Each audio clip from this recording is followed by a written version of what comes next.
स्वागत है आपका एक और नए वीडियो में। आज की वीडियो में मैं आपके साथ शेयर करूँगा गूगल एडसेंस अप्रूवल के बारे में। हाल ही में मैंने एक और एडसेंस अप्रूव कराया है, यहाँ पे आप देख सकते हो। और इसको मैं रिलोड करके आपको दिखा देता हूँ और आपको बता देता हूँ कि क्या फंडामेंटल मैंने यूज़ किया, क्या तरीके यूज़ किए जिसकी वजह से ये अप्रूव्ड हुआ है। फिलहाल अगर आप देखोगे तो ये अब अप्रूवल का सिस्टम भी इसने चेंज कर दिया है। यहाँ पे आप देख सकते हो कुछ इस तरीके से ये आपको डैशबोर्ड आता है, मैसेज आता है और कुछ इस तरीके से ये मैसेज बताता है कि आपका अप्रूव्ड हुआ है या फिर नहीं हुआ है। देख सकते हो, congratulation your AdSense account is approved. तो यहाँ पे आप समझ सकते हो। और ये कितने तारीख को अप्रूव्ड हुआ था ये भी आप देख सकते हो, अगस्त 25 को अप्रूव्ड हुआ था। लेटेस्ट अप्रूवल हुआ है ये। और क्या चीज़ें मैंने की थी जिसके बाद ये अप्रूवल हुआ है, थोड़ा सा मैं आपको ना जूम करके दिखाने की कोशिश करूँगा ताकि और क्लियरिटी मिले आपको और समझ में आए कि ये अप्रूवल मिलता कैसे है, कितना कुछ इसमें मेहनत करना पड़ता है, क्या कुछ है। यहाँ पे देखो, मंडे को अप्रूवल हुआ था और ये मैं आपको बता रहा हूँ, ये 25 अगस्त यानी कि शाम के 7 बजे का ये अप्रूवल का डाटा है। तो फिलहाल अगर हम बात करें तो जब भी आप अप्रूवल की बात करते हो या फिर कुछ भी बात करते हो तो यहाँ पे ज़रूरी होता है कि आप सही तरीके से काम करो, सही डायरेक्शन में काम करो, तो आपको अप्रूवल मिलता है। फिलहाल अभी यहाँ पे आप जो देख पा रहे हो इसको मैं मिनिमाइज़ कर पाता हूँ और इसको रिलोड कर देता हूँ, क्योंकि अभी जो अप्रूवल का जो डैशबोर्ड है, जो मेल आता है, वो बिल्कुल अलग आता है, इस तरीके से आता है, देख सकते हो।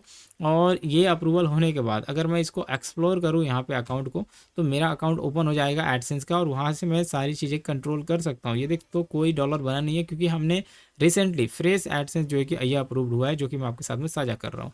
तो अगर आप एडसेंस अप्रूवल के लिए जाते हो, आज के वीडियो में हम यही चीज़ें सीखेंगे कि अगर आप एडसेंस अप्रूवल के लिए जाते हो तो क्या चीज़ें ध्यान में रखनी पड़ती है, क्या क्या रिक्वायरमेंट होती है और वेबसाइट पे किस टाइप के कंटेंट डालने चाहिए। जैसे अगर हम बात करें जल्दी अप्रूवल हो, तो मेरा मानना है कि जब भी हम अप्रूवल के लिए जाते हैं, सबसे ज़रूरी है कि आप अपनी वेबसाइट को प्रॉपरली डिज़ाइन करो। ये बहुत इंपॉर्टेंट होता है, जो कि हम नहीं करते हैं। डिजाइनिंग के ऊपर हमें ध्यान देना चाहिए और साथ में कंटेंट के ऊपर ध्यान देना चाहिए। तो यहाँ पे जो अभी आप देख पा रहे हो, ये जो मैं आपको दिखा रहा हूँ, इसमें जो आपको चीज़ें देख रही है, ये पैनल ही कुछ अलग तरीके से आ रहा है। ये देखो यहाँ पे पहले क्या था, इसके पहले जो आता था डायरेक्ट कॉन्ग्रेचुलेशन और एक हंसती हुई लेडीज यहाँ पे आती थी, बट यहाँ पे अभी दूसरे तरीके से पैनल आ रहा है, यानी कि न्यू अप्रूवल जो हो रहा है अभी यहाँ पे कुछ इसी तरीके से आपको दिखने वाला है। तो बात करेंगे कि कैसे आप अप्रूवल का प्रोसेस को फॉलो करोगे, अप्रूवल कैसे मिलेगी। तो कोई भी वेबसाइट अगर आप विजिट करते हो, जैसे कि हम एक वेबसाइट को ओपन करते हैं और इसके अंदर अगर हम चेक करने की कोशिश करें कि हमें क्या क्या चीज़ें ध्यान में रखनी होती है,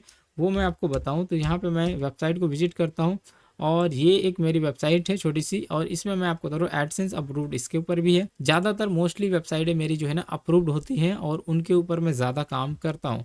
तो फिलहाल ये जो वेबसाइट अप्रूव्ड आप देख पा रहे हो, इस वेबसाइट में आप देखोगे तो यहाँ पे आपको सारी डिटेल्स मतलब मिल जाएगी। यहाँ पे जितनी भी चीज़ें हैं ना, हर एक पेज में एक एड्स आएगा और यहाँ पे जो दिखाने की कोशिश कर रहा हूँ, ये देख सकते हो, कहीं पे भी पर्टिकुलर पेज में आप देखोगे एक एड्स आपको मिल जाएगा।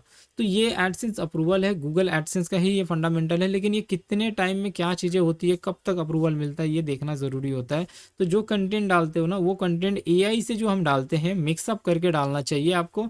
पूरा का पूरा एआई से उठाने की ज़रूरत नहीं है। अगर पूरा का पूरा एआई से आप उठा लेते हो तो आपको वहाँ प्रॉब्लम गिरती है। फिलहाल ये आप देख पा रहे हो, जितना कुछ भी आर्टिकल्स है, ये जो मैंने भी लिखा है यहाँ पे आप देखोगे, तो मैंने भी इसको जो है ना यहाँ से एआई के थ्रू ही लिखा है। ये जो कंटेंट आपको देखने को मिल रहा है, एआई के थ्रू लिखा है, लेकिन आप इसको समझ नहीं पाओगे कि ये सच में एआई ही काम कर रहा है या क्या काम कर रहा है। ठीक है, तो यहाँ पे ध्यान रखना है, थोड़ा अच्छा सा प्रेजेंटेशन करना है। वेबसाइट की थीम लुक बहुत ज़्यादा मायने रखती है। जितना अच्छा थीम रहेगा, जितना अच्छा उसकी लुक रहेगी, उतना ज़्यादा आपको अर्निंग देखने को मिलेगी। अब सबसे ज़रूरी क्या है, सबसे ज़रूरी यहाँ पे है कि जब एडसेंस अप्रूवल के लिए आप जाते हो, जैसे कि हमने अप्रूवल कराया है, यहाँ पे देख सकते हो, ये 25 अगस्त को यहाँ पे अप्रूवल कराया है, 25 अगस्त, और शाम के 7 बजे ये हमें मैसेज आता है कि ये अप्रूव्ड हो चुकी है वेबसाइट। तो जैसे हमने कराया उसी तरीके से आप भी करा सकते हो, कोई बड़ी बात नहीं है। इसमें बस ध्यान क्या रखना है कि आपको क्या करना है, जैसे कंटेंट जो भी दे रहे हो आप, आर्टिकल दो, ब्लॉग दो, कुछ भी दो, वो सारी ब्लॉग जो है ना सही तरीके से, जेन्युइन तरीके से होने चाहिए।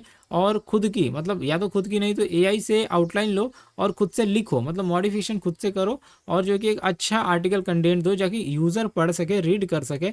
ऐसा कुछ भी चिपकाने से कोई फ़ायदा नहीं होगा, कॉपी पेस्ट करने से कोई फ़ायदा नहीं होगा। आपको यूज़र की नीड को समझना होगा। ट्रैफिक भी आनी चाहिए आपके कंटेंट पे शुरुआती दौर में, जिससे कि आप जल्दी अप्रूवल कर पाओगे। ट्रैफिक मिलेगी नहीं तो अप्रूवल का चांसेस बिल्कुल ही नहीं होता है। तो ये वेबसाइट है, आपने देखी किस तरीके से मैंने जो इस वेबसाइट को बनाई है, इसमें इंपॉर्टेंट क्या है वो मैं आपके साथ में साझा कर देता हूँ। इन वेबसाइटों में कौन सी भी एक ब्लॉग बनाते हो, वेबसाइट बनाते हो, तो मोबाइल फ्रेंडली, एसईओ फ्रेंडली होना चाहिए। चाहे टैब पे ऑन करो, चाहे आप टीवी पे ऑन करें सामने वाला वेबसाइट, चाहे वो जो है कि आपके कंप्यूटर पे रन करे आपकी वेबसाइट, वो प्रॉपर जो है एक शेप में आना चाहिए, एक रिस्पॉन्सिव होना चाहिए, ये इंपॉर्टेंट है। इसके अलावा अगर हम बात करें तो आप जब भी अपने पोस्ट को लिखते हो तो कुछ ऐसे कंटेंट लिखना है, कुछ ऐसे आर्टिकल्स लिखने हैं जो कि रैंक करे गूगल में। जब गूगल में रैंक करते हैं कुछ भी चीज़ें, अगर आप गूगल में रैंक करा पाते हो तो समझो कि आप आसानी से, आपके ऊपर ट्रैफिक खींच के आती है। यानी कि जो भी कुछ भी सर्च करता है सामने वाला, उसे गूगल में रैंक करता हुआ नज़र आना चाहिए। अगर गूगल में रैंक करता हुआ नज़र आ रहा है तो समझो कि आपको ट्रैफिक मिलेगी ही तो मिलेगी। दूसरी बात कि जब भी हम कंटेंट को ज़्यादा से ज़्यादा एआई से लिखते हैं तो उसमें हमारी आर्टिकल डी इंडेक्स्ड होती है बहुत ज़्यादा। तो उसके ऊपर थोड़ा फोकस करना है कि क्यों आर्टिकल डी इंडेक्स्ड हो रही है, पूरा का पूरा एआई से तो नहीं लिख रहे हैं। वो सारी चीज़ें मैटर करती हैं, उनको समझना होगा। और ज़्यादा से ज़्यादा अगर आप आर्टिकल एआई से लिखवाओगे तो वहाँ पे आपको प्रॉब्लम्स क्रिएट होना शुरू हो जाएंगी। तो ये मेरा मानना है, इस तरीके से आपको लिखना है। इसमें सबसे इंपॉर्टेंट होता है privacy policy, contact us, about us, और जो है कि यहाँ पे डिस्क्लेमर। जो पेजेस होते हैं वो पेजेस आपको अपने फुटर में लगाने होते हैं, जो फुटर है उसके अंदर लगाने होते हैं। जैसे कि यहाँ पे लगी हुई है, देख सकते हो, यहाँ पे टर्म्स एंड कंडीशन है, हेल्प सेंटर है, और भी कई सारी चीज़ें हैं। तो ये सारी चीज़ें, प्राइवेसी पॉलिसी जितनी भी है वो सब लगाना होता है आपके पेजेस में, जिससे कि जल्दी रिस्पॉन्स आए, ज़्यादा से ज़्यादा रिस्पॉन्स आए और ज़्यादा अर्निंग आप कर पाओ। तो ये सारा मेथड है अगर हम बात करें एडसेंस अप्रूवल को कराने का। और भी इसमें बहुत सारे तरीके हैं जो कि मैं आपके साथ में साझा करते रहूँगा। कुछ स्क्रिप्ट वाइज भी अगर हम बात करें तरीके हैं जो कि मैं आपके साथ में आने वाले वीडियो में साझा करूँगा। तो आप भी मेरी तरह एडसेंस अप्रूवल करा सकते हो। अगर आपको एडसेंस अप्रूवल नहीं मिल रहा है तो मुझे मैसेज कर सकते हो, कॉल कर सकते हो, मैं आपकी हेल्प कर दूंगा, गाइड कर दूंगा। लेकिन आपको कोशिश करना है कि ज़्यादा से ज़्यादा अपनी वेबसाइट को एसईओ फ्रेंडली, मोबाइल फ्रेंडली, और जो है कि रैंकिंग वाइज, मतलब गूगल में रैंक करें, फास्टेस्ट तरीके से रैंक करें, और ट्रैफिक ज़्यादा आए। जितनी ज़्यादा ट्रैफिक आएगी उतना ज़्यादा आप अर्निंग कर पाओगे, उतनी ही ज़्यादा जल्दी आप अप्रूवल ले पाओगे। ट्रैफिक नहीं रहेगी तो अप्रूवल के चांसेस बहुत ही कम होंगे। तो आशा करता हूँ वीडियो आपको समझ में आएगी। जब तक के लिए बाय बाय।